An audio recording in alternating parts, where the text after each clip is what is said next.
Okay, can everybody see and hear okay? Nod, yes?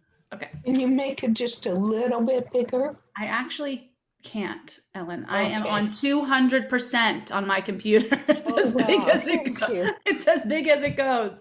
Thank you. I mean, actually, let's see if I can do the English easily. It's the pointing on the Hebrew. oh, okay. Well, I'm going to read it for you. So this is where we actually, this is where we ended last time. We're not going to do this again, but this is just a reminder of why we do have Dala in any case, right? And the Rambam tells us it's because we're supposed to remember Zachor et Yom HaShabbat LeKodsho, and the way that we remember Shabbat, one of the ways that we remember Shabbat, is by reciting the Kiddush at the beginning of Shabbat and reciting the Havdalah at the end of Shabbat. So that was just a little reminder. And then we got into a little bit of a conversation about the order, right? Is it candle, wine, spices, Havdalah, or is it candle, spices, Birkat HaMazon? We talked about where Birkat HaMazon actually falls. And we ended with this argument or this conversation. The machloket actually translates as argument, but I always feel a little bit funny saying argument because they're not really arguing so much as just having a difference of opinion in a conversation.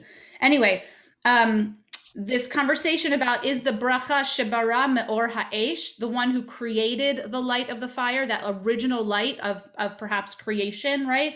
Or borei me'orei ha'esh, the one who creates the light of fire, so the lights of fire. So sort of constantly creating and also indicating that there are two lights, which is a little bit of an indication for why we have multiple wicks on our Havdalah candle. And so that's where we ended. We had a little conversation. Are you a Beit Shammai believer or a Beit Hillel believer? How are you feeling about the bracha? And that's where we ended last time. So here we are, brachot 8:6. Al mivarchim lo al haner velo al habsamim shel avdei kochavim velo al haner velo al habsamim shel metim velo al haner velo al habsamim shelifnei avodah zara. So there's this list of blessings that we do not say, right? So we do not bless over candles or spices of the non-Jew. We do not bless over candles or spices of the dead, and we do not bless over candles or spices of idolatry. So let's begin with the first one about non-Jews. Now, the Gemara, the Talmud, is going to tell us that the reason that we don't bless over candles of a non-Jew is because we don't know what may have been happening with that candle during Shabbat. So the candle may have been being used for like a party or for lighting up, dinner in a restaurant or something like that. And the idea is that the candle that you don't want a candle that has quote unquote not rested during Shabbat. You don't want to take a candle that has been used during Shabbat to light to use as your Havdalah candle. Now it's an interesting. So that's kind of the yes, Catherine. So it's not a candle that was made by a non-Jew or spices that were grown by a non-Jew. That's right. So what they're afraid of is that the candle or the spices have been used for things that are not, at least in this first line, that are not according to Shabbat. Now, interestingly, if you go, so that's what the Gemara says, right? But the halacha doesn't say much about this. Actually, it doesn't really talk much about it at all for Shabbat. There is this principle called Ner Sheshavat, which you can see at the bottom. I highlighted in yellow, which is a candle that rested. And when they talk about in the codes, in the Shulchan Aruch and in the Torah, so other like in halachic writings, in legal writings, when they talk about Ner Sheshavat, it's something that has had a candle that has not been used before over Shabbat. But actually, they don't mention Shabbat at all. The way that they use Ner Sheshavat is for Yom Kippur. So you don't want to do Havdalah at the end of Yom Kippur with a candle that had been used over Yom Kippur. What they're referring to perhaps is, what do you think? Exact Yisker. I can see that you said it. Yisker. I have a power to read lips. It's strange. So they don't want you using your Yisker candle for Shabbat, for Havdalah at the end of Yom Kippur. But there's really nothing that says you can't do that for Shabbat. And so it's kind of an interesting thing that the Gemara uses this argument in this case to justify the Mishnah. And it's a little bit confusing as to why they're talking about it for Shabbat. But anyway, the sort of how the Mishnah opens up. You don't want to use a candle that's been used by a non-Jew over Shabbat in order to fulfill Havdalah, and same thing with spices, right? So, okay. So then we want to move on to the next one. Any questions based on, yeah, Dara. I just want to say that it seems rather anthropomorphic that you are saying that you don't want to use things that have not rested when they're, things. And I just wanted to raise that point and ask if that reminded you of anything else, if we use that reasoning for anything else. Not that I know of, other than this one principle, right? So we're using it particularly for Yom Kippur. There are certain things over Shabbat that you're not even supposed to touch for, like, it's called muksa, right? So you're not supposed to write on Shabbat, but even more so, and also you're not supposed to touch a pen, right? Because you don't want to sort of touch things that are associated with the melacha, with the idea of work. You can't. Computer's a bad example these days. What's another thing? Oh, you shouldn't use money. So you also shouldn't touch the money, right? You should kind of put all those things away. So in that sense, maybe that we put things away and we don't touch them, but maybe not in the way that you're asking about it, where it's like use in the same way. Sorry if that does that. I understand what you're saying. I think, like, we're not supposed to blow out the candles and then use them again, right? For Shabbat. You're not supposed to blow them out, period. But if you do blow them out, you aren't supposed to use them again. We actually had like a funny scenario. I think I told you I went to the preschool Shabbat on Friday, and they do Shabbat at 11 and Shabbat at 12. They do 2 groups, and they light the candles for the kids at 11 o'clock. And then at the end of Shabbat, on the plaza at 11 a.m., they blow the candles out, which is completely halachically appropriate, right? Because it's the middle of the day on Friday. And then Dale took the candles and she threw them away, and she got a new pair for 12 o'clock. And I said, Dale, you do not have to do that, right? Like, it's very sweet that you're sort of taking on that mindset, but it's a little bit of a waste. And also, you don't have to do it if it's not Shabbat. Did I see another hand? Yeah, Catherine. Oh, I hope I can remember my question. Okay, so if does that mean they're treif? If you bless over a candle, if a candle hasn't rested, would you call it treif? I guess. Bracha levatala. Like, would it be like a blessing in vain? Like, would it not be a real blessing? No, would the actual object be considered treif? Oh, no, I don't think the object would be considered treif. And it's a good question as to whether, if we talk a lot about if you bless on the thing that you're not supposed to bless on, what, is that a blessing in vain, or is that just sort of an extra bracha? And I think it depends on the context. I would argue, given the halacha that comes along with this first line of the Mishnah, that really there's not a whole lot in our halachic codes that talk about this ner Shabbat in terms of Shabbat itself. I would argue that it was not a bracha levatchala, perhaps over the next ones that we're about to see, because there is sort of backing to it in our tradition. That would be my answer. But to go back to, could a candle be treif? Could a candle be treif? Yeah, I don't know. Or my question, well, it could if it was made out of pig fat, ostensibly, or, but can it be made treif? Like, if you, for example, cooked on Shabbat, and you're not supposed to eat the food, would be considered treif, right? That you're not supposed to eat the food that you cooked on Shabbat, right? So I'm just saying it's kind of the same. Yeah, it's kind of the same, I suppose. If you used a candle that was lit over Shabbat by a non-Jew as your Havdalah candle, is your Havdalah candle treif?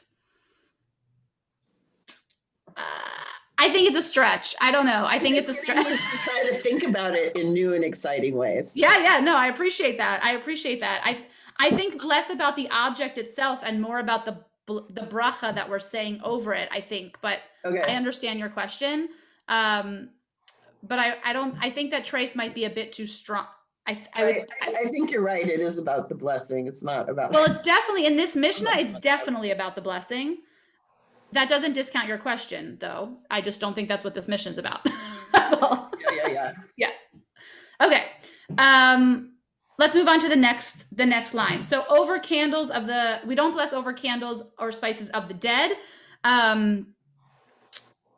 Again, this is so candles that were used, candles and spices that were used for the dead, perhaps were used to like mask odor. So interestingly, it's not this one particularly because of what we're going to see next. It's distinguished from the idolatry point, right? We're not worried that the candles and the spices were used for idolatry. More so, we're worried about sort of the intention of the candle for anything other than ritual, right? Like smelling up a room or something like that. If that was a necessary thing to do.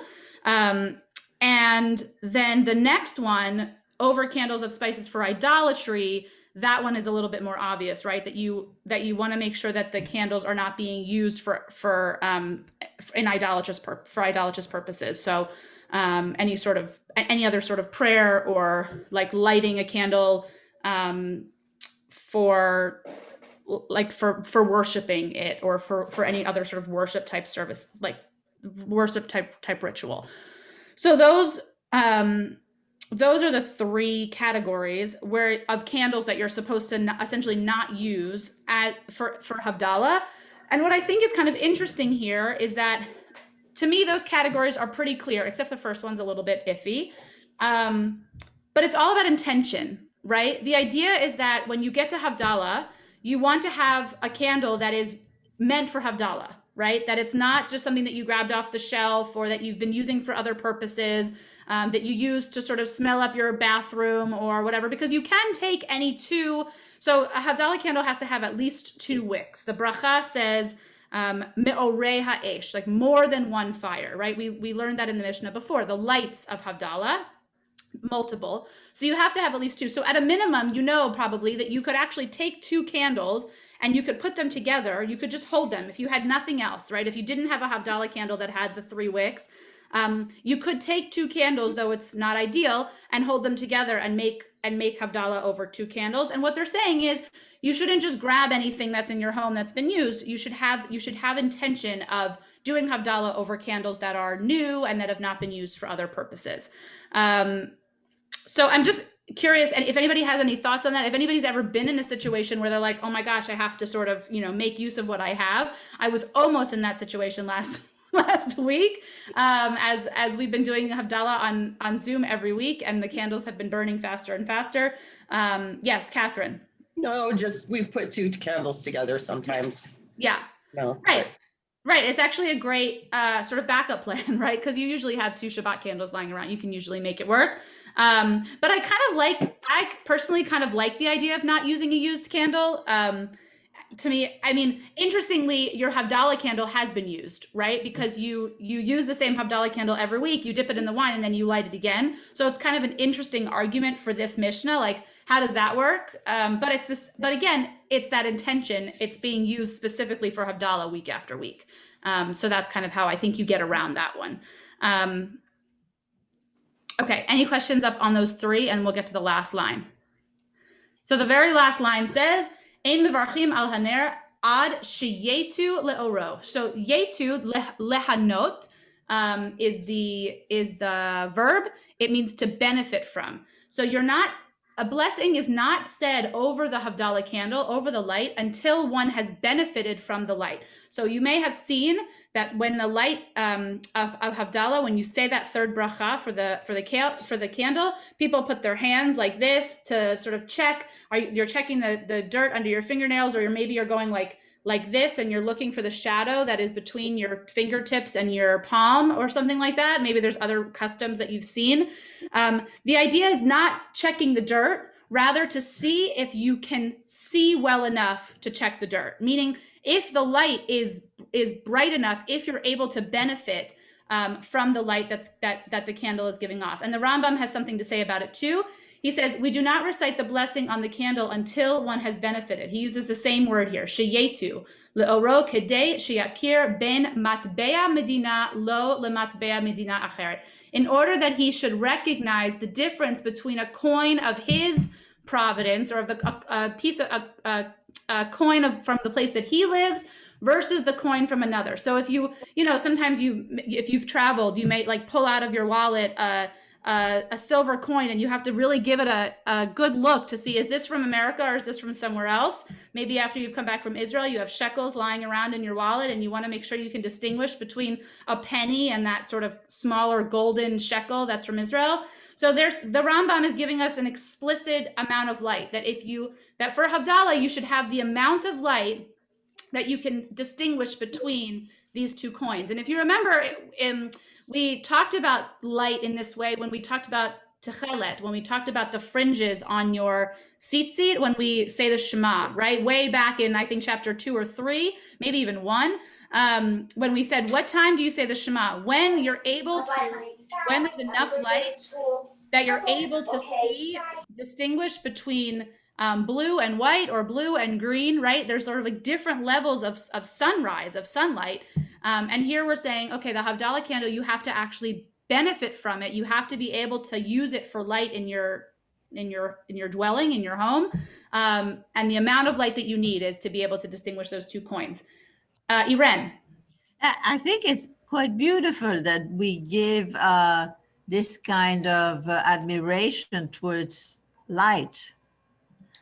That's right. Yeah, I think so too. I actually like the measurable personally, right? I think it's a nice thing to think about. It's why some people will actually turn off all the lights in their home and just have the light of the Havdalah candle, because it sort of makes it that much brighter, or makes it that much more noticeable that you're using the light, to see the bracha on the page, or to see the person next to you, or to see the dirt under your fingernails, if that's the way that you decide to mark Havdalah. Yeah, anything else? Well, Sandra. well, you're supposed to have all the lights off because you don't turn on lights for Shabbat. It's a very good point. Yes, you're totally right. Though, Havdalah doesn't end Shabbat. The 3 stars in the sky end Shabbat. So if, for example, your Shabbat, the 3 stars in the sky was at 6:02, and you didn't do Havdalah until 6:04, you could turn the lights on in your home, right? Because the ritual of Havdalah is just a ritual. It's not the thing that ends Shabbat in the way that you're describing it. If that makes sense? Yes, And yes. And the lights may also have been on, right? Exactly. And in some homes, people leave their lights on all of Shabbat, right? And so actually the end of Shabbat Havdalah may be a time that they turn their lights off to do Havdalah.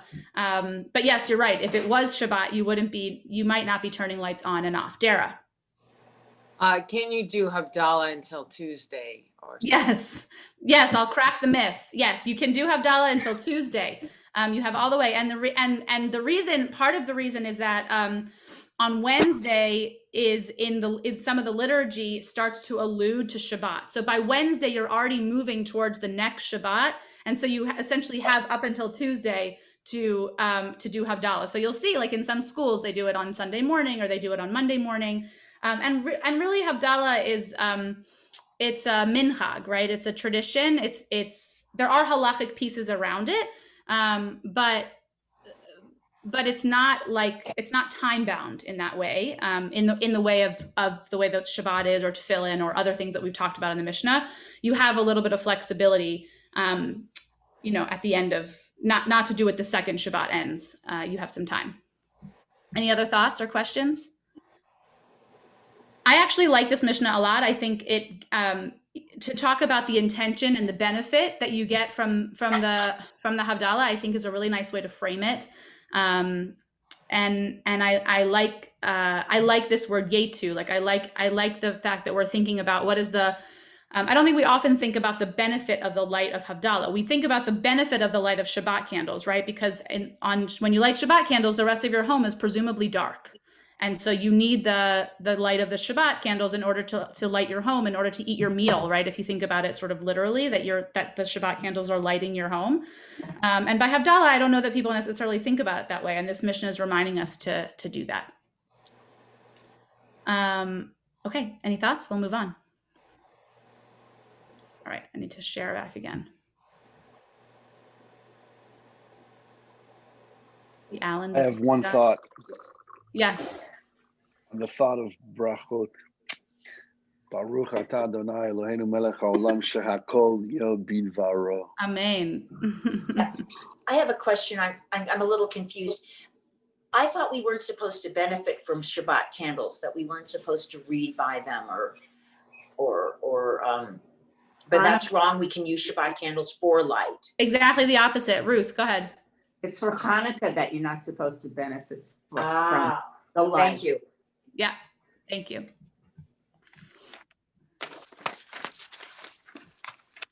All right. Now, if you forget to bench, don't worry, we have a solution for you. Okay, so we're going back a little bit to Birkat HaMazon. I want to make a quick plug while I remember, which is that those of you maybe saw on our homepage and also from last, like before the new year, there's that program called Scholar Stream, which is being run by JTS and Ziegler and some of the rabbis at both of those schools. And on February 9th, Pamela Barmash, who wrote an excellent tshuva on women and mitzvot, is doing a teaching on Birkat HaMazon. So it seems like you have to sign up for all of the Tuesdays in order to go to that one, but I think you can do that and it's free. For Beth Sholom members, for all of you here, it's free because we have a code on our website. But if you're interested in sort of working through a tshuva with her on Birkat HaMazon, because we've talked so much about it, it's at 5 o'clock on February 9th. And what program is that? It's called Scholar Stream. It's on the homepage of our website. And there's essentially it's Tuesdays at 5 o'clock for 4 or 5 Tuesdays in a row. And on one of those Tuesdays, she's teaching about, there's a teacher, Pamela Barmash, who's teaching on Birkat HaMazon. And yeah, okay. Here we go, 8-7. Mi she'achal v'shakach velo verach. Beit Shammai omrim yachazor limkomo vivarech, uveit Hillel omrim uvarech b'makom shenizkar. So one who's eaten a meal and forgotten to say Birkat HaMazon, Beit Shammai says he should return to the place where he ate and say the bracha, and Beit Hillel says he should stay in the place where he remembered and say the bracha. So let's just play this out. You are at Beth Sholom, you had Kiddush, you leave, you're about to walk home or get in your car, and you say, oh shoot, I didn't say Birkat HaMazon with my community, I didn't say it myself either. Beit Shammai says you should go back into the synagogue, up to Koret, and you should sit down where you ate, and you should say Birkat HaMazon. And Beit Hillel says, no, you should just stop in your tracks and you should say Birkat HaMazon. So before we move forward, what do you think? Are you with Beit Hillel or Beit Shammai? Iren? Not practical to have to go back. So Not practical to have to go back. Okay. I think I would vote for do it where you are. Great. Marcia? Yeah, I was going to say the same thing. You can't get back into the synagogue. I mean, this is a logistic problem. Yeah. You went to someone else's house for dinner and you left early and you didn't say the bracha. They may not let you back in. They finished with their company. So I think, and it was your lack of doing things. So inconveniencing other people so that you could fulfill your obligation to say the bracha, that's not okay. They're cleaning up. They don't want you back in their house. Ruth? I thought you're supposed to bench, say the Birkat HaMazon at the table where you ate. Yeah, we did. Did we read that one already, or have we gotten there yet? I can't. We read that one, I think, right? That yes, you're right. That you're supposed. It's at shulchan zeh, right? That you're supposed to bench at the place that you ate. So, so you're actually a Beit Shammai believer on this one. Right. Yeah, Dara. This reminds me of at the very beginning, where should you say the Shema, and should you say it when you remember it? And there was something about running away from thieves or climbing a tree or something. Yeah. And I wanted to raise the possibility that maybe there's a third option, which is to say it when you get to a convenient location. For instance, if you couldn't go back into the shul because of logistical reasons, and you were in the middle of driving home and you couldn't stop what you were doing because it would be dangerous to you, if you could, put it off until you got home. Great, I love that. So that in some ways we're going to answer that question on the next line, which is until when can one say the bracha? But I love that you're like sort of envisioning a compromise. Like, okay, you don't have to run back in the synagogue, but also maybe you shouldn't say it in the middle of the Presidio Boulevard. Maybe you should like get to a place that makes sense and then say it. Anybody else? Sandra, did you have your hand? Yeah. Yes, I was thinking, why should it matter where you say it? Just important to remember to say it. Great. Yeah, I think the argument, well, there's a few arguments. I think one of them is what Ruth was saying, which is that Shulchan Zeh, in the Birkat HaMazon, it actually says, that you ate the meal at this table. And so some believe that you should be sitting at the table where you ate the But you forgot. You forgot, right. But you forgot. So we're going to allow a little bit of leeway and we're going to say, okay, what do we do? Now, here's the argument. Anybody else? Well, I was going to just say that. Oh, go ahead. After you. No, after you. Maybe you'll say it. Well, I mean, okay, that's fine. But what I was going to say was just that I sort of feel the same about this compromise, right? I mean, you gave the example of you left someone's house, you're no longer able to go back. You left a shul, maybe the shul's locked. At the same time, maybe you were eating at your own table and went and took a walk after dinner or whatever and realized you'd forgotten. So if you can go back to the table, go back to the table. If you can't, then it's more important to say it rather than to not say it. Right. So there's like the ideal, and then there's the exactly. Yeah, great. Irene. Well, so there is no option for not saying it. Oh no. Of course not. Do you think because you forgot. Do you think these rabbis would say, "Oh, don't worry, you don't have to say the bracha"? No way, Irene. Okay, so here's the Gemara. Yeah. Oh, Marcia. No. Anyone else? The other thing is we're saying you forgot to say it. You may have been taken away. Yeah. Which actually makes more sense. Not that you forgot. That's pretty flippant. But when everyone else was saying the Birkat, your kid had a problem. You had to take care of your child. Had to go to work. Not there at the time. Something else took you away. Something that actually was fairly important took you away. And so you missed that time. When we say forget, it sounds like you were pretty flippant. Yeah, true. Great. Thanks. All right. Anybody else before I tell you what the Gemara says? All right. So the Gemara tells us a really a funny argument, I think.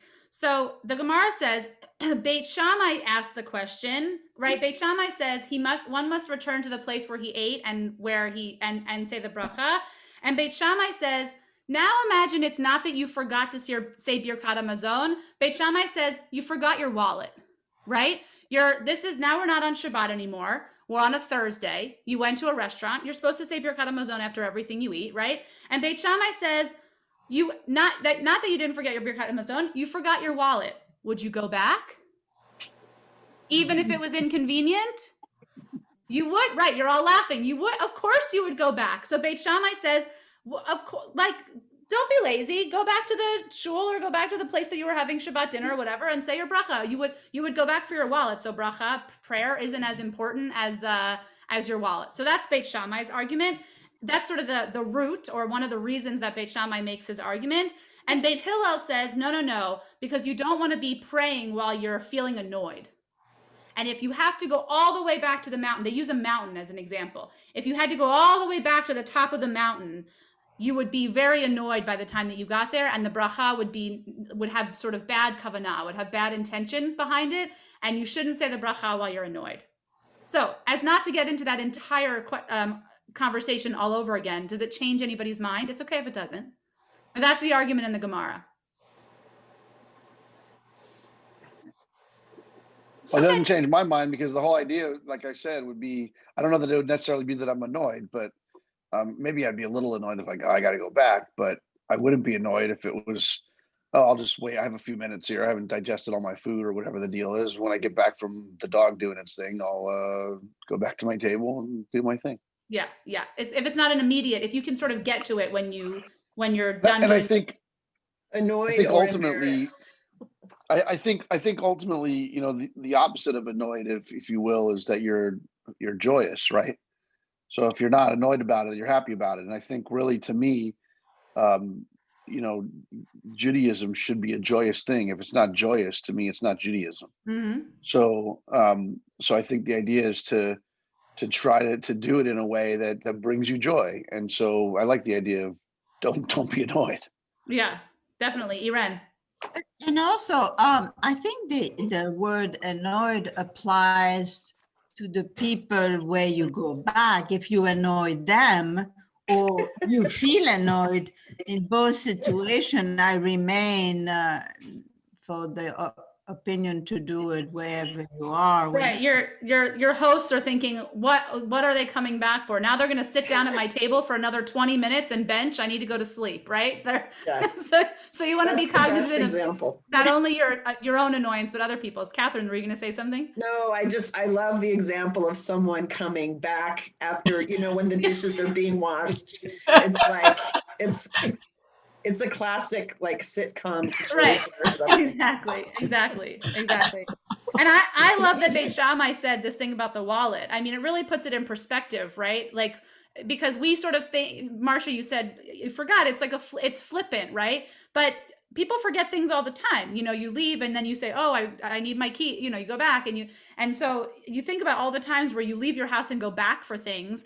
And now that we're talking about something like a bracha, maybe you might be less inclined to go out of your way. And so Beit Shammai, who normally takes the stronger opinion, right, the more strict opinion, says that you shouldn't ever find yourself in a situation where you don't put, you know, bracha before other things. So I just thought it was kind of a worthwhile argument to look at. Even the idea of the wallet, though, right? Like if I leave your house after having a lovely dinner and I need to go to the ATM, or else I won't be able to buy medicine for my kid or something, or I got to whatever it is, then I have to go back, regardless of even if that's an inconvenience to you. But if I left my wallet and I realize that I'm halfway home or I'm already home, I don't have to go back before I digest my food to get my wallet. I can come tomorrow morning or whenever. Perhaps. Theoretically, Yes, perhaps. right? So there's not there. You don't have a halakhic time restriction for when you have to have your wallet, but there is some kind of a rule around when you're supposed to say Birkat Hamazon, right? Right. That's right. That's the question. Dara. Hold on. You're good. You're on mute. Oh, okay, good. Sorry. I just wanted to say that Beit Hillel is demonstrating a better understanding of human nature by using the example of, you know, saying that you'll be, you know, don't say it when you'll be annoyed, because that's just sort of like a more practical approach. That, I mean, I think, you know, we can have the aspiration that all of these things are joyous, but in everyday life, they might not be if you're pressed for time. So I think it just shows a better, a more practical understanding of how people will react. Great. And Birkat Hamazon is all about thanks, right? You're thanking God for the food that you just consumed. You don't want to do that when you're in a bad mood. I mean, right? Like some of it is obligation, right? So Fred says if you can't be joyous about it, you know, it doesn't mean anything to me. And I understand that, but there are sort of commandments, right? Like I don't know about you, but maybe every morning you don't wake up in joy to put on your tefillin, right? Like, so there are some things that you do, and sometimes they're meaningful, and sometimes they're not, and sometimes they make you feel good, and sometimes they make you just kind of want to crawl back in bed. But there's mitzvot are in some of them, right? Some of them are meant to sort of ground you in ritual, whether they make you feel good all the time or not. Sometimes you might be in a restaurant and you might think, wow, I really wish I could just eat that piece of chicken, because the chicken in my house is kosher, but the chicken in this restaurant happens not to be. And I just wish I could have that piece of chicken, right? It's not all, you don't always feel great joy of mitzvot. And so this is kind of an interesting, right. It sort of taps in, Dara, what you're saying to like real emotions. Like, okay, you don't want to have to go all the way back to the top in this Gemara, go all the way back to the top of the mountain to say Birkat Hamazon. It's just not going to feel very good. Iren. I also think that it gives the sense that place is less holy or less important than time or emotions related to the act of saying the bracha. So I really like Hillel's approach as well. It's less circumscribed in a space model. Yeah, so he's moving away from Shulchan Zeh, like this table. He's moving away from the fact that you have to be in the exact place, right, to pray, which is what I think Dara was saying, what we saw in the Shema. Yes, Say exactly. the Shema if you're on your way. You can say it anywhere as long as you have the intention of what you're saying. Great. All right, let's read the very last line of this Mishnah. Ad ematai hu mevarech ad kedei sheyitakel hamazon me'av. Until when can one say this bracha? Sorry, I usually change the pronoun, so it's not all he. Until when can one say this bracha? Until sufficient time has passed for the food in one's stomach to be digested. So the question is, how long do you have to say Birkat Hamazon? And the Mishnah tells us that you have essentially until the food is digested in your body. You may have heard that the regulation or the time of 72 minutes, that's from the Mishnah Berurah, that's what from our halachic codes, suggests that that you have 72 minutes to do that. And the way that they got that that number is about digestion. So there's some conversation somewhere, scientific conversation, because the Mishnah Berurah was much later than the Mishnah, that says that 72 minutes is about as long as you need to to digest a meal, and a small meal at that. So the Mishnah Berurah asks, what if it wasn't a huge meal? You would still need 72 minutes in order to digest it. So that's one opinion. And the Shulchan Aruch, another code of law, says as long as you're still feeling full. So, we don't always feel like at capacity. We shouldn't feel at capacity, right? At like total fullness after everything we eat, but we're still sort of commanded to say Birkat Hamazon in some sort of form. We've talked about the different, variations of Birkat Hamazon, the long and the short versions. But that if you're still feeling satiated, if you're still feeling full, then you can have time to do it. So there's a few opinions as to how long you actually have. And the Mishnah is suggesting that digestion is really the key here. And other sources are saying not necessarily so. Questions? Yeah, Ernie, make sure you unmute. I think it must also relate to what sort of food you've eaten, because the laws about meat and milk distinguishes between meat, which takes longer to digest than if you've had milk. I think that's the tradition in any case. That's right. So and certainly, if you had something fatty, it stays in the stomach longer than if you had no fat. So right. It's related to what you eat. Right. So different sources in terms of so just so everyone is on the same page, you can have, we're not supposed to mix milk and meat together, dairy products and meat products, but you could eat dairy and then eat something that was meat, but you can't eat meat and then eat something that's dairy right after. And the reason for that has to do with digestion. But even that, Ernie, there are 3 different opinions as to how long you're actually supposed to wait. The most lenient opinion is 1 hour, and the most strict opinion is 6 hours. The opinion of 3 hours has less standing actually than the 1 and the 6. We can talk about that at another class. But the 6 hours is the most stringent and is likely to do with, because you certainly are not going to digest the steak in an hour, right? It's probably more likely 6. But here it's not really 72 minutes. It's not, it might not be long enough for a steak either. So it's kind of an interesting argument. Ruth, did you? Yeah. I thought that waiting between, whether it's 1 hour, 3 hours, 6 hours from meat to dairy, I thought I heard that Dutch Jews wait 72 minutes. Is that, that's probably related to the digestion. I don't know about Dutch Jews. I'm not sure what the custom is, to be honest. I'm happy to look it up, but there are different reasons, like I said, for different for each of those hours, for 1, 3, and 6. And they can't all be digestion, right? Because those 1, 3, and 6 are very different. But I don't know. I don't know about the custom of Dutch Jews. Irene? Well, I was wondering if there was any correlation to the fact that we had to wait as children 2 hours before we went into the water. I think that's a myth. I wouldn't argue with those of you who believe it, but I think that's a myth. Anyway, so we in this Mishnah we have a little bit about place, right? A little bit about where you're supposed to say Birkat Hamazon, but not so specific. Just kind of like thinking about place as a piece of where how you say this bracha, when, and then the very end is about when. And I think we answered some interesting questions. So let's try one more. We have about 10 minutes, so we'll try one more. Any thoughts before we move on to the last one? It's not really the last one, just the last one of today. Oh, I'm wrong. It is the last one. I thought we had 9. Yeah. Okay. 8. Great. So we'll at least start it. Okay.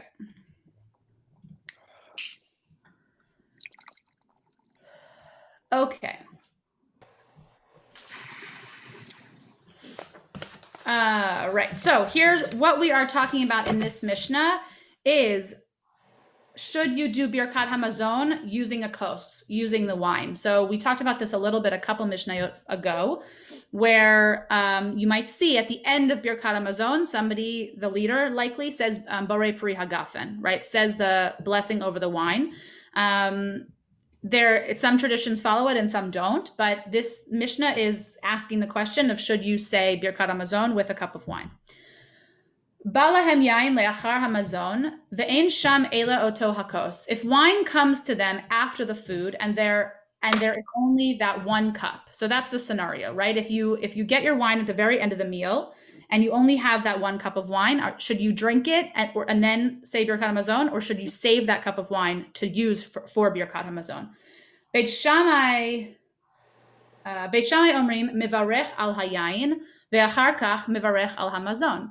So Beit Shammai says that first you should bless over the wine, and then you should say Birkat Hamazon. You should bless over your food. So you should say Borei Pri Hagafen to drink the wine in that moment, and then you should say Birkat Hamazon. Uveit Hillel omrim mevarech al hamazon ve'achar kach mevarech al hayayin. But Hillel says one should bless over the food and then bless over the wine. So essentially, you should say Birkat Hamazon and end Birkat Hamazon with the yain. Many Jews still do.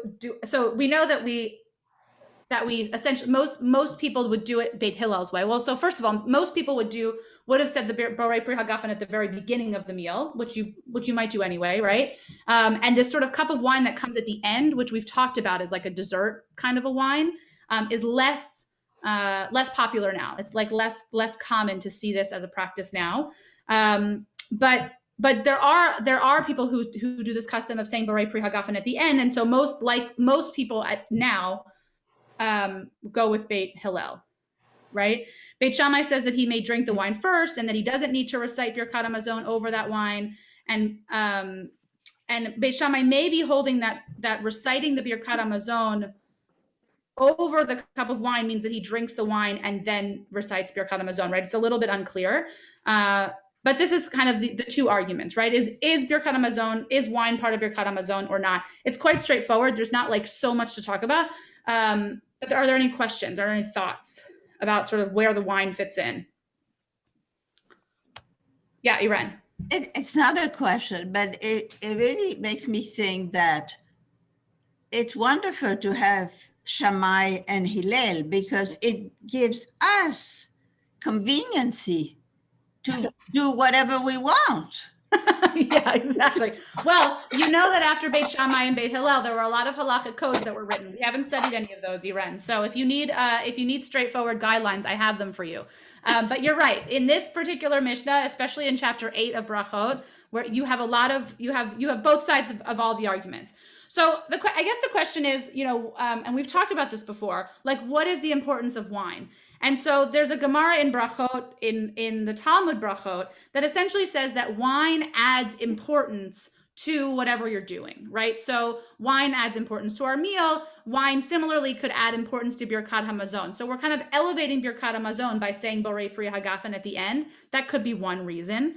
And then the Shulchan Aruch, the halachic code says that you shouldn't even eat if you don't have wine, right? You shouldn't even consider it a real meal if you don't have wine, because of the importance of wine and because of the joy that wine brings to a specific meal. So there's all kinds of arguments for what the wine is actually doing there and where the bracha fits in.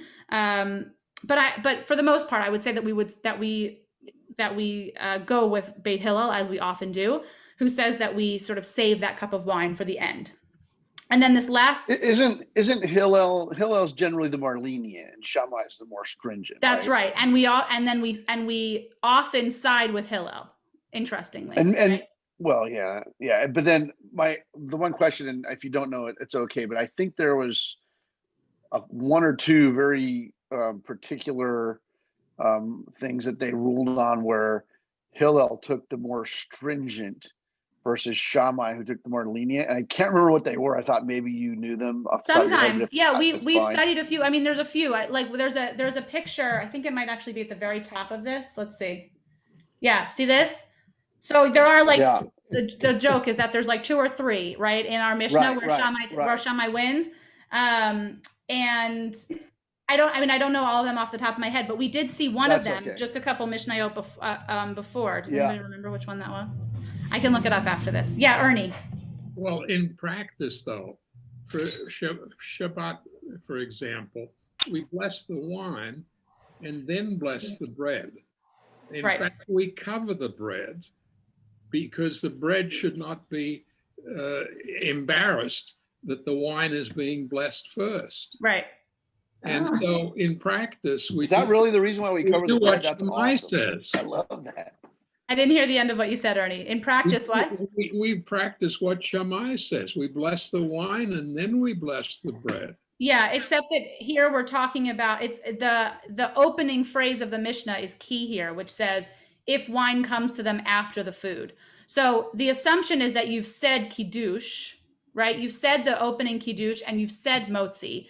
Now we've eaten our food. Now we've had our mazon, we've had our meal, and now you're getting another cup of wine.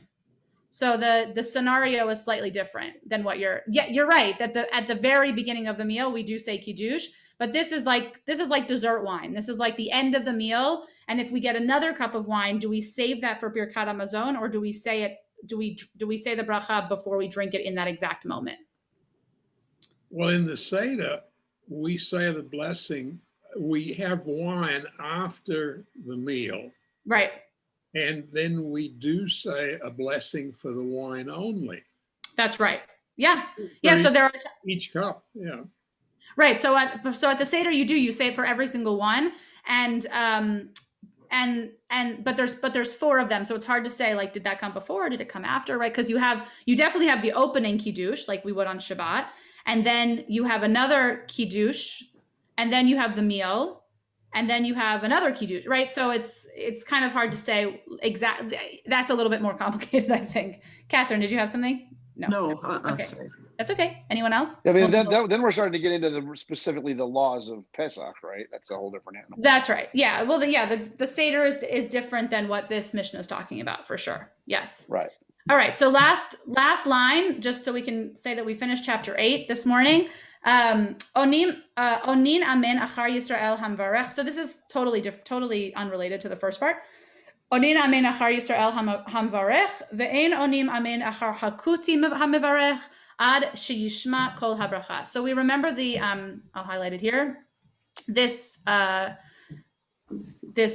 word kuti, which means in English, you can translate it as Samaritan, it says, but we remember we've learned about this category of person before, which is that it was an Israelite group. It was a group that was among the Jews, but sometimes they practiced mitzvot and sometimes they didn't. They weren't super consistent, and so there was always a fear that they were like, I don't know. The commentary says more mainstream, but I think the idea is that you weren't always sure. Were they saying the bracha to Hashem, like to the one God that we pray to in Judaism?